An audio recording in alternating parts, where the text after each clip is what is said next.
Yeah. What's up, Facebook? How you doing? This guy, look what I got to deal with tonight. Look what I have to deal with tonight. What I said I'm blessed to deal with tonight. It's Chris Costa, everybody. Multi-award winning Christopher Costa. What is it? The man. Bringing up the value. My head's going to get too big. Bringing up the value of the show. Hanging out. We've been joking this whole time about how much he doesn't want to anchor with me. That is not true. Yes, it is. Well, no, it's true. We've been joking about it. It's not true that I don't want it. He's What's mad up, I'm Victor? wearing a tie. That is true. You guys got an accidental lead with the old sports music. Say that again. Nice. Oh, nice. That's good to know. Debbie, Wayne, and Tammy. What's going on? Chris Costa here. Hanging Sorry. Well, don't worry. We'll get to see Lindsay, hopefully. out. Hopefully. Fingers crossed. Technology agrees with us. Yeah, if technology allows. Do we have Lindsay? What's up, Kiri? What's How you doing? what's Isaac saying? I have not heard from Isaac yet. Hey, more question one coming your way tonight. Ooh, I know Debbie, a I'm lot gonna of you send guys you were mine. fired up about that yesterday, so we will continue to address it today. J-Bar. It is. The boys are back in town tonight. Thin Lizzy. Even Keith's here. It's gonna be a jailbreak. See, look, there's Lindsay. Found her. Further behind this winter on their bills. We're going to hear from CMP. When you head to the polls this November, will you know which races use ranked choice voting? We'll break it down. They have all kinds of coffee, they have all kinds of snacks, but what makes this cafe so different? Hey parents, you're gonna want to see this story. This is News Center Now.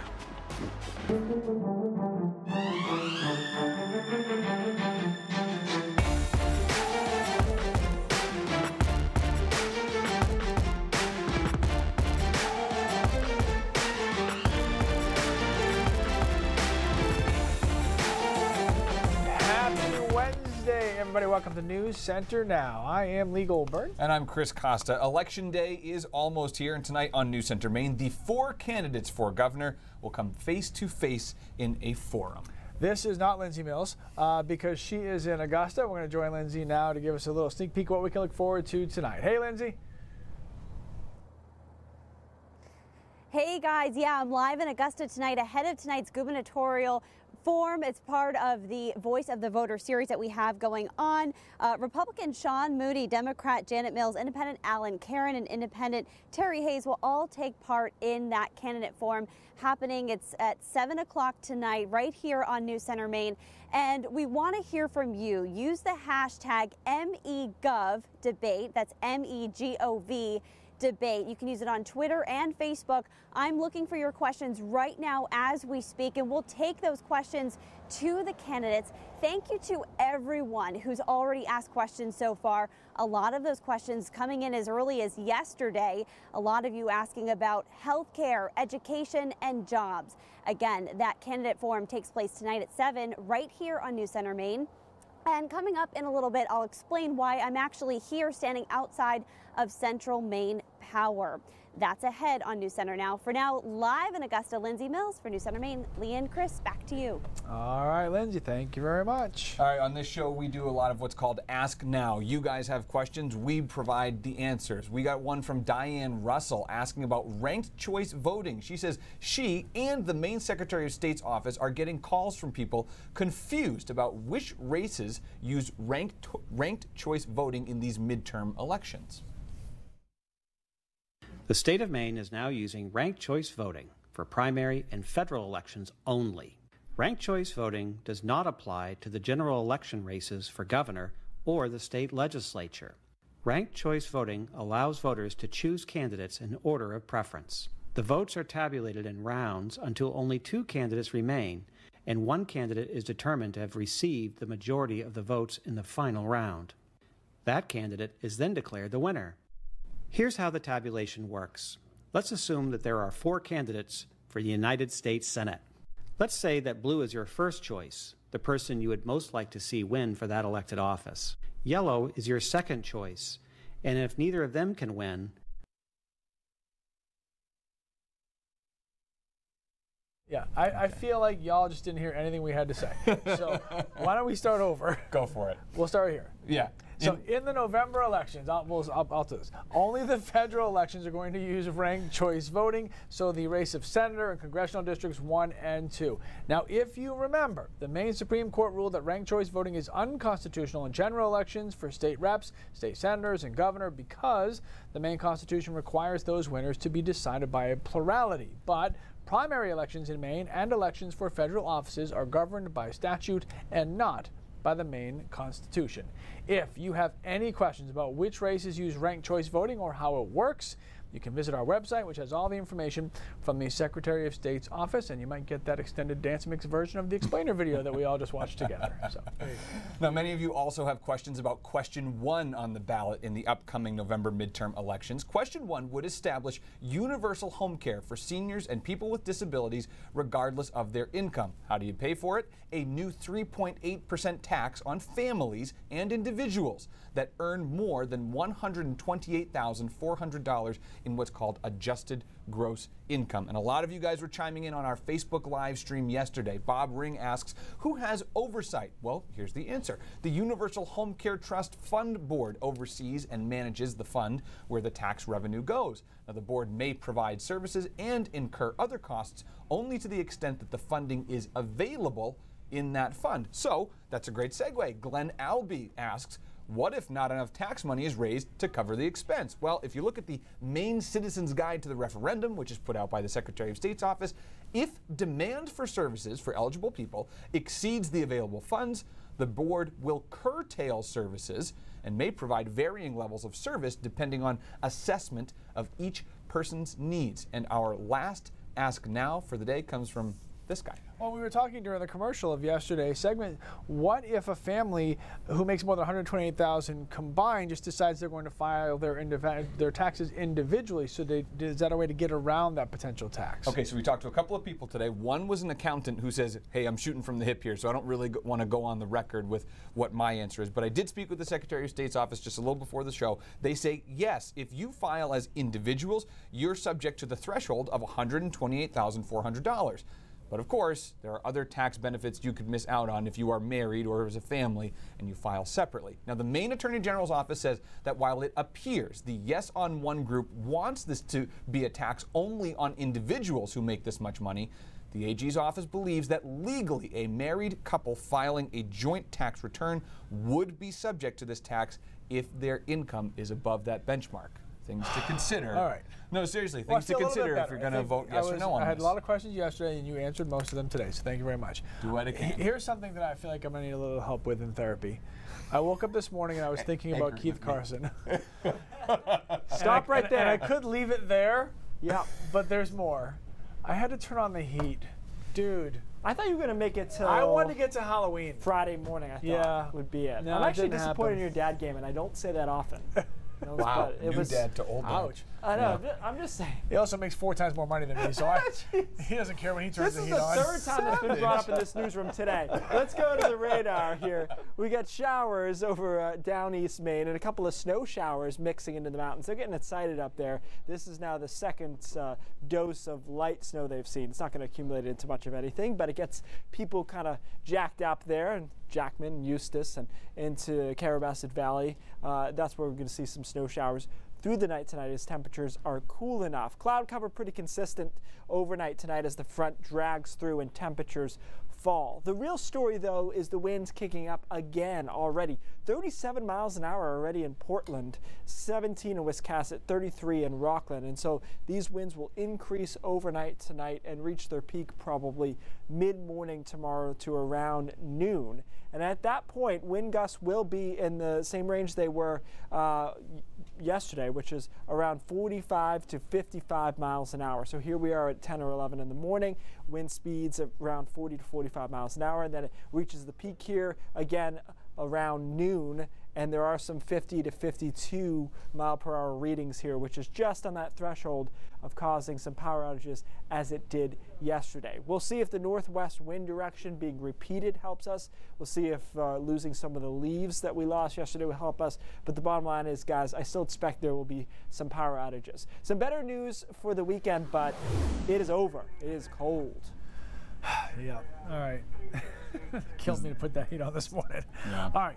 We'll get back to Keith a little bit later on. So now we want to follow up a story that we first talked about last night here on Now. Central Maine Power filing its response to an order from the Public Utilities Commission amid its investigation into that power company. Now, in the filing, CMP outlines its plan to use federal savings to keep rates stable for customers, but does not go into detail about the pace of responding to customer complaints. Let's go back to Lindsay Mills, live in Augusta, with the story of one couple who saw their power bill triple this last winter, and they worry they're going to fall farther behind this winter.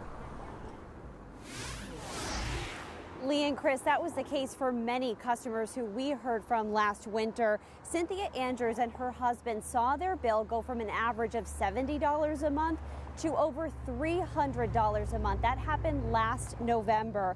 A CMP spokeswoman says that they've hired additional staff for their customer care team to keep up with the customer calls. But even though Andrews has called CMP's customer service and worked out a payment plan, she fears that it's not enough to care for her husband, who is terminally ill.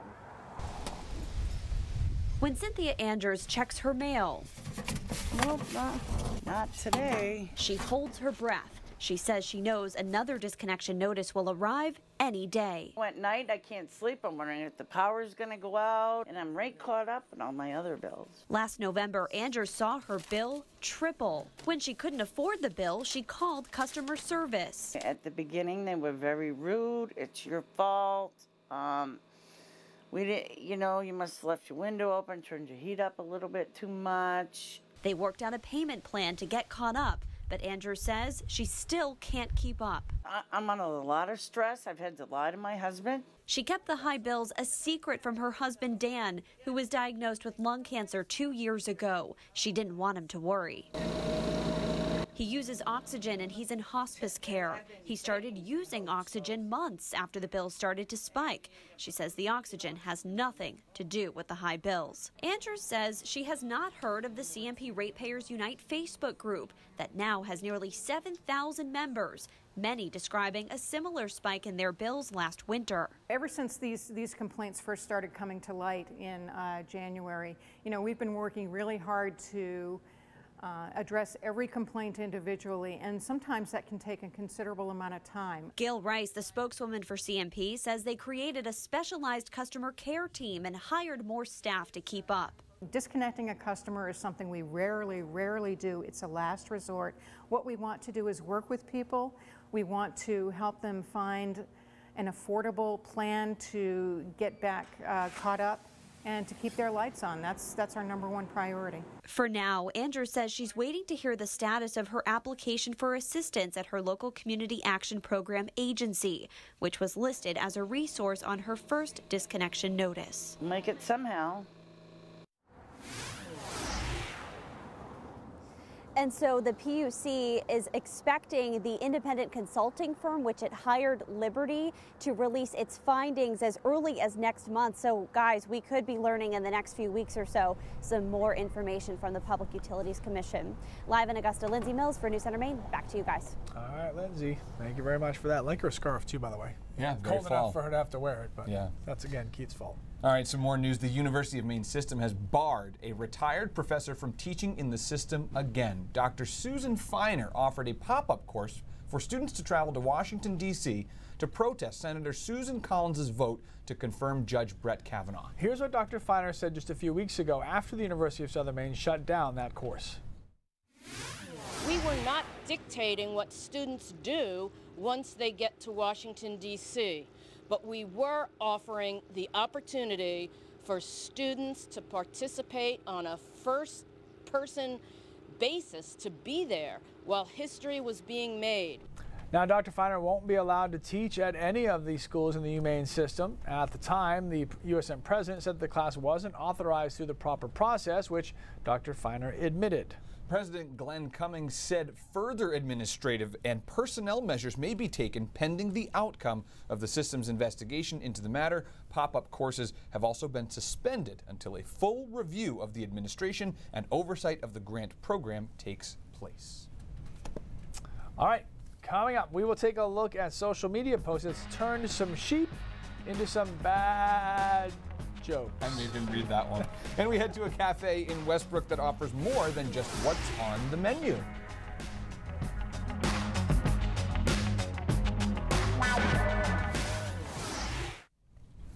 Did we end up skipping the full screen? I didn't know if you heard it, but it was like right as I was about to say it, Bill's like, no full screen. So I just quickly started reading the bottom. Perfect, So, that's great. yeah. All right, monitor. Time. Just in time. I loved that A block. Minus the shot with no light, but I loved that A block. It was good.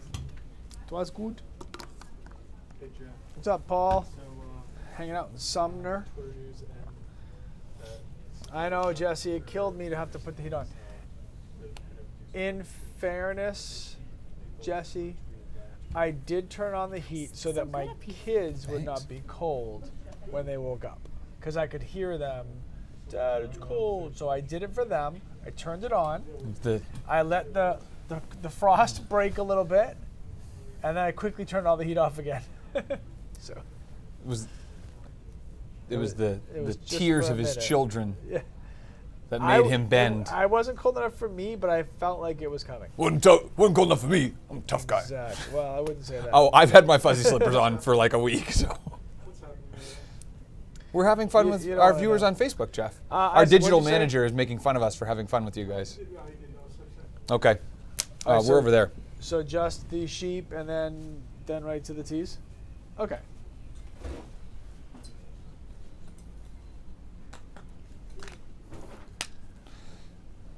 Well, and I knew I couldn't hear it, so I felt like nobody was hearing us. And I actually said that. I said, I feel like nobody's listening to us, but we kept reading it anyway, just in case. Yeah, so. That's okay. I mean, I think that 5 minutes of hearing that was good. Yeah. Yeah, Jesse is saying, we all understand ranked choice voting is good. And Jesse, I appreciate that you are so civically engaged, but many people will be voting using ranked choice voting for the first time this midterm election, if they did not vote in the primaries and haven't been paying attention to what's going on in their world. And you would love to vote for governor with RCV. Well, unfortunately, Maine Constitution says no thank you. But yes. Robert. Kathy says our camp bill is crazy high. Really? Through the summer, usually through the summer we get a break, but we didn't have a bill under 200 plus, and she drives all of her laundry outside. Very angry to be paying that much money. All right. You want to start with this then? Because you're going to VO. Yeah, then you got the second half. Okay.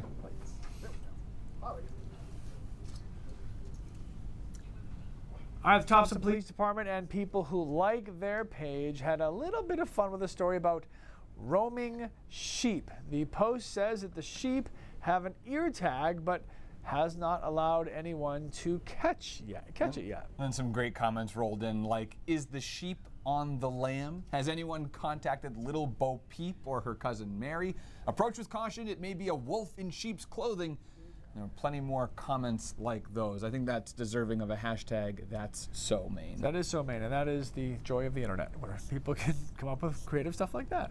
So and engage with us on our Facebook live stream. Yeah. All right, coming up, a cafe with a twist. If you are a parent, you will definitely want to watch this. Plus, Keith's full forecast when we return is looking a little confusing.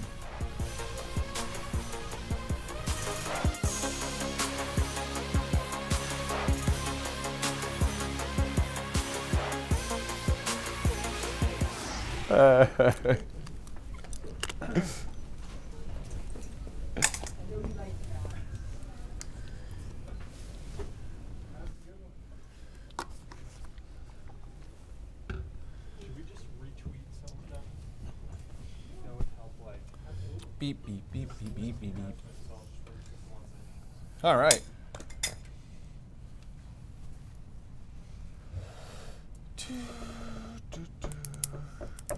Snow on top of Sugarloaf. Joe does not like ranked choice voting. Where are we at? For some reason, on this, the comments post bottom to top. Oh, okay. That's the most recent, so. Sure. Can you do that? What? Tell Cindy we're dropping the teas. Okay. Oh. Oh, good job. Can we run that explainer video again? I was going to say, I wonder why that 10 hours of and you kept reading it. I'm like, there's nobody listening right now. There's nobody well, I listening. didn't know because he said keep reading, and that's what I'm used to. Is that like even if Nobody's the listening. volume's too high, you know, we keep reading. Yeah, but I didn't hear us at all. Thank you, Jesse. He said, of course, good to explain RCV. Yeah. I think people are still confused about which ones to use when. That was the goal, but the video ran too long.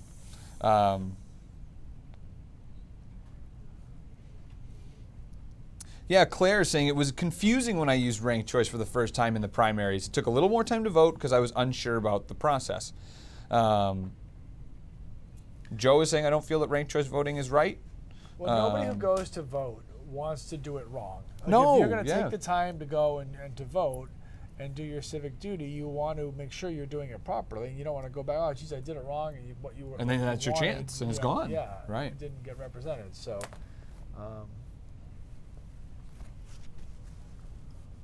It's all you. Bum, bum, bum. Vicky is in on ranked choice voting. Says it's the right way to do it. Yeah. Yeah. So sorry for the technical error, guys. We didn't want to air how ranked choice voting works. We just wanted to show. Why don't you just say the first line? Simple yet brilliant idea. I can do that. You're simple and brilliant. You're simply brilliant. Simple yet brilliant. It is a simple yet brilliant idea. Provide a service that not many people, if any, actually do. Combine it with another service that a lot of places do, and voila, you are unique and very busy. I got roots. I got roots. Walking into Roots Cafe in Westbrook, nothing really stands out as different. Delicious treats to taste, gluten-free, and drink choices by the dozen.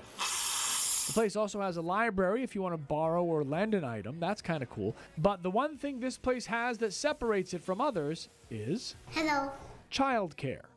Yep, at no cost. You can make a reservation in advance and leave your child in the hands of 2 fully certified child care professionals while you go to the cafe and do pretty much whatever you want. I didn't really believe it was going to get executed because there's nothing like it around here. Kristen Scruton and her husband Brian used the cafe so that Brian, who's in grad school, can get work done, and she can catch up with friends. And I get to meet my girlfriends here and have a complete conversation uninterrupted by a toddler, which is like priceless at this point. Starbucks has been replaced. Elizabeth Garcia and her husband have 3 children, and Roots has been fairly life-changing. So for us, we're a special needs family, so we are kind of on the clock with our kids 24/7. So dropping them off for an hour and a half is priceless. Getting that time to connect with my husband and friends, it's great. Yep, and they love the childcare. Next question, what do you tell yourselves when things aren't going well? Go. There's also a conference room for people to meet, kid-free. The concept for Roots was born about 7 years ago by Faye Wilson, who is one of the 3 owners. The doors just opened about a month ago, and the response has been more than they could have imagined. And the community has been amazing. They've loved us, they've kept us busy, and as you saw in the play place, they're trusting us with their children, which was our #1 thing. We just want to love on them, we want to love on the kids, and we want to just ease the burden that life can sometimes bring.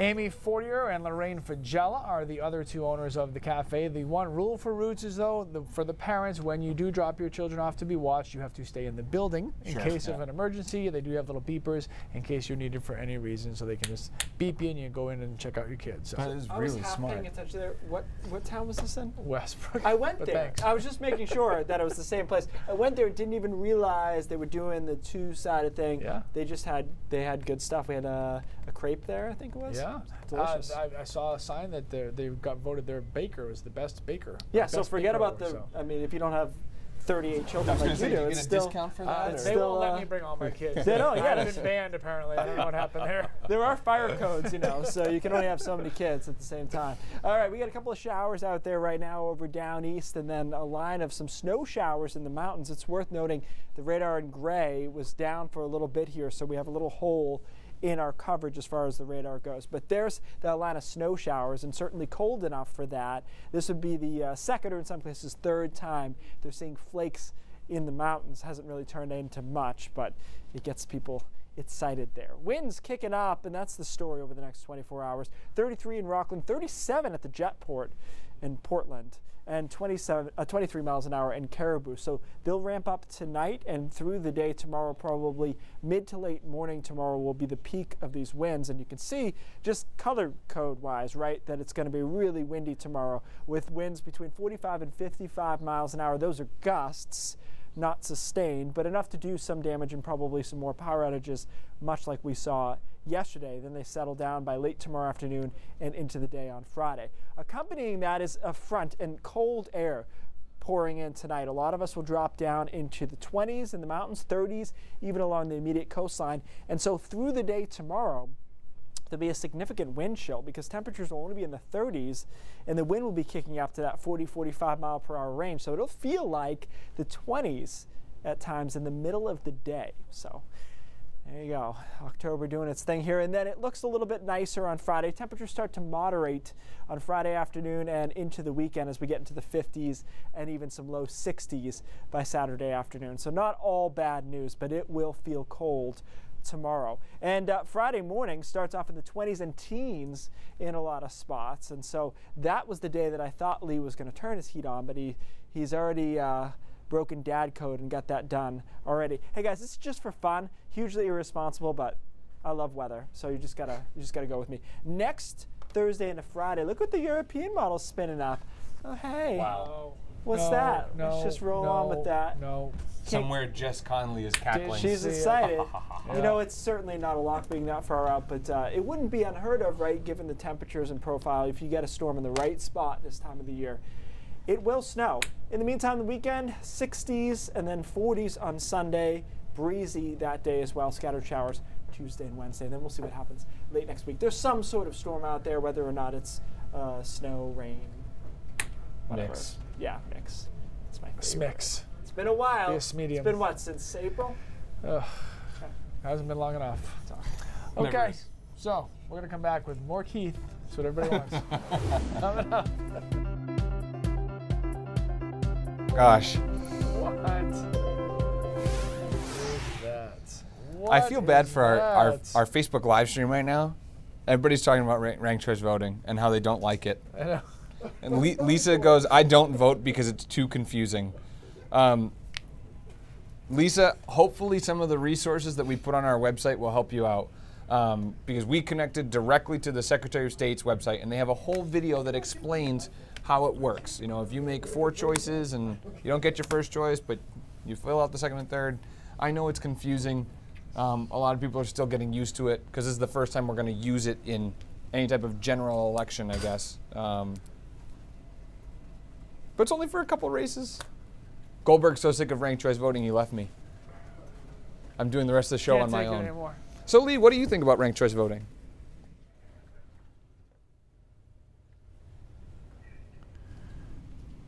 Hey, my batteries are dying on the headset, so you go anytime. Yeah, if you guys, seriously though, if you guys do have any questions about ranked choice voting, go ahead and check out our website because we put this whole page together, a web story together, for you guys to be able to see, okay, which races use ranked choice voting in these midterm elections. It answers that question pretty clearly. There's a video from the Secretary of State's office about how it works in case you didn't vote in the primaries or something like that. And it explains why we're not using it for some races versus others. And there's all sorts of FAQs on there that try to make it really simple and easy. So yeah. All right. Sip of water, brain drops.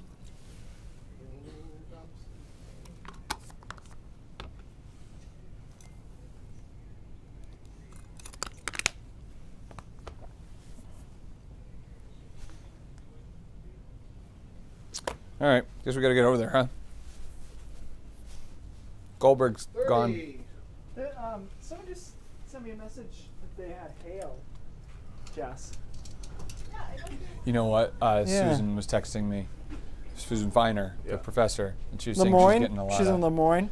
angry messages from people They're mad about the fact that she tried to do the pop-up course. Yeah. Radar's still down, yeah. That's a problem. But those are just the people who are angry. Sure. All right, today's brain drops is your favorite thing, a lot of math. What? Pertinent, it's pertinently. All right. It's we're going to calculate wind force, right? So we know that wind can do damage, but there's ways engineers calculate the wind load and wind force. This is a simplified version of it. We're going to use a house that's 20 by 30, right? Kind of like somewhat average house size. We're going to assume the wind is 50 miles an hour like it will be tomorrow in a lot of spots. And we're also going to assume that the wind is perpendicular, so dead on to the plane of the house. All right, so wind force equals area, wind pressure times drag coefficient. Okay, so how much drag there is on the object. So the pressure is just an equation for that. We take the velocity of the wind, 50 miles an hour. We end up with 6.4 pounds per square foot. All right, so we get that.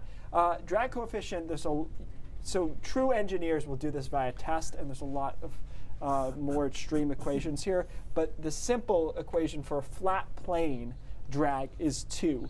Whereas, say, a cylinder would have less drag, it might be 1.2, 1.3, so there'd be less drag in that situation. All right, and then the square footage of the house is relatively straightforward. Everyone's done this if they're looking up, hey, I want hardwood floors, how much is it going to cost me? Well, roughly this, so 20 by 30, 600 square feet. So you plug all of this in, and you have to make sure the units cancel. I don't know if you guys remember this from the maths. If not, Jess Conley still teaches a math class, so something to think about. So you got the square feet here, that's canceling, and so what you're ending up with is pounds. This is unitless. So the force exerted by 50 miles an hour straight on to a house, 7,680 pounds of force. But that's over that area. Correct. Okay. So it's spread out, number one. Number two, this is assuming it's directly perpendicular, which rarely happens. The more advanced equation for this does take into account the tangent, so the wind direction. So say you're coming in at an angle, you might only get, say, 30% of that force if it's not hitting it dead on. But it gives you an idea of how 50 miles an hour can knock down trees pretty easily. All right, let's see this. It's dead on. Here's what I got. Fast advanced prompter for Cindy. New center main at 5:30 starts right now. Coming up. That was really good. See you later, Facebook. That was really good.